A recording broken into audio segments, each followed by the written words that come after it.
আমি সামনে আরো সংকট দেখছি। নির্বাচন হবে কি না জানি না। যদি হয় অথবা যদি না হয়, যেটাই হোক, দেশের সংকট কিন্তু যেটা দেখা যাচ্ছে বা যেখানে আমরা আছি, সেই সংকটের অবস্থা কিন্তু আরো গভীর হবে বলেই আমার ধারণা।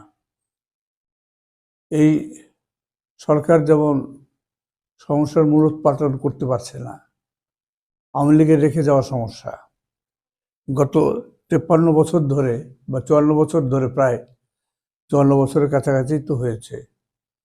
তো এই 53-54 বছর ধরে যে আবর্জনা জন্ম নিয়ে জমা হয়েছে দেশে, সেগুলো তো এই সরকার, আমি অন্তর্বর্তী সরকারের কথা বলছি, প্রফেসর ইউনূসের নেতৃত্বাধীন যে অন্তর্বর্তী সরকার আছে, সেসব সমস্যা সেভাবে সমাধান করতে তো পারেই নাই।